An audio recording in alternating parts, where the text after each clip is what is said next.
I have a little challenge for you. Let me start with 5 seconds. Close your eyes. And now, listen to your favorite song. The song that inspires you, the song that enriches your life with emotions, with love, with passion. Just take these 5 seconds to listen to that song.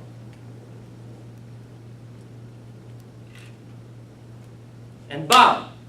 Now imagine that that song never made it to the big stage and you never heard about it. And this is really pity, because we know how much we love these songs, how much we love our music, and how we adore the musicians that created that songs. And now, I really said to, I need that clicker. Okay, so imagine how you will never heard about these songs because 90%, more than 90% of the musicians never make it to the big stage.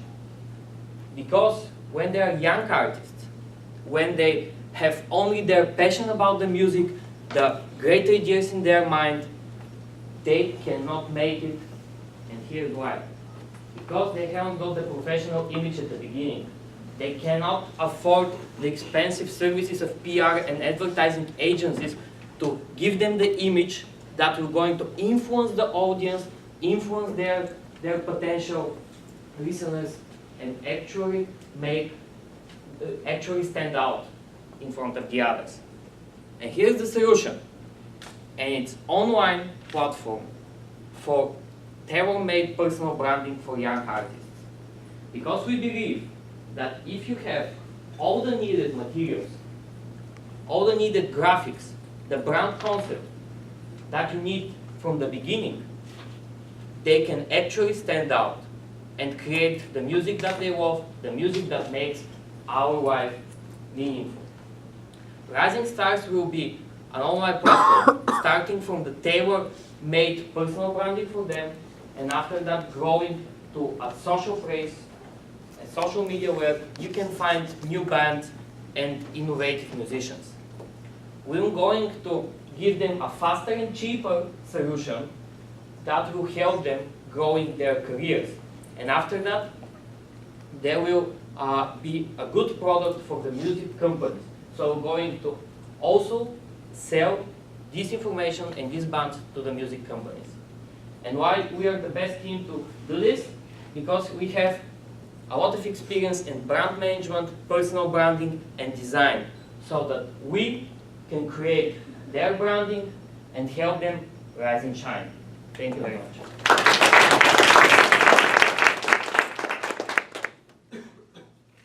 Okay, so I like the introduction, but it was kind of disconnected from what you're actually doing, because the problem that we experienced is a user problem. It was not a problem of the artists.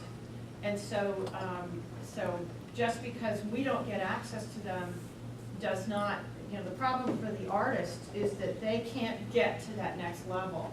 And so my first question is, why is it that 90% don't make it to the stage? Is it purely branding, or are they just bad musicians?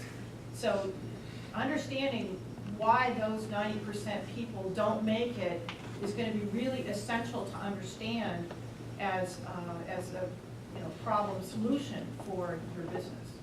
Do you know why the 90% don't make it? Did you do that research?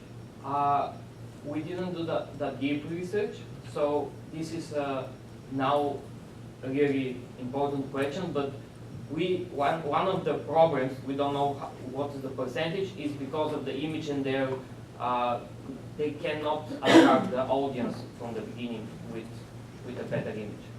So we don't know what. That's the first thing you've got to figure out. Yes. And then the second thing that you probably have to figure out is, can they afford to pay for services? Because I know a lot of musicians and they don't have a lot of money.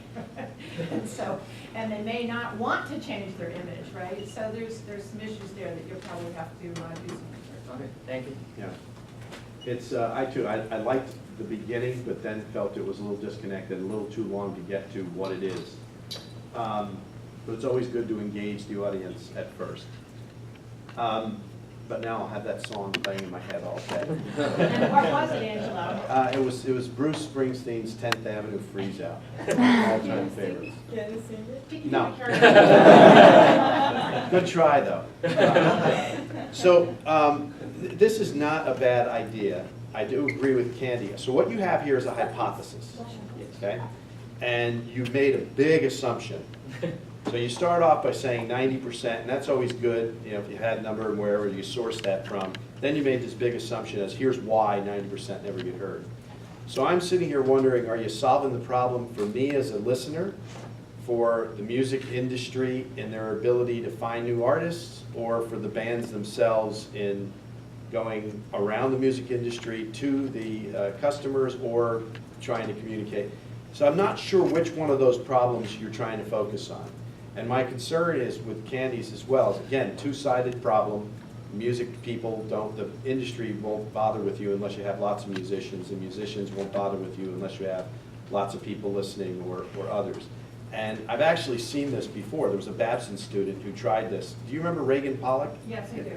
Yeah, called World Music something. Worldmusic.com, he's still out there. He's still out there, but he's not doing anything with it. I No. talked to him about a month or two ago. Right. And it was very hard for him because, you know, what do we know about young bands? They don't have any money, right? And that was part of, so getting somebody to pay for the service was very difficult. The other thing you have to think about, again, which problem are you solving, is, you know, I find a lot of new music by just going on the Spotify. And are you familiar with Spotify? Yes. Great. So, and I just, one of the playlists I listen to that's curated by somebody is you know, new and young artists. And that's how I, you know, find bands out before my children do. So they think I'm cool. They still don't think I'm cool. So, you know, there's some so figure out what's the real problem you're trying to solve and how it may be solved by different places.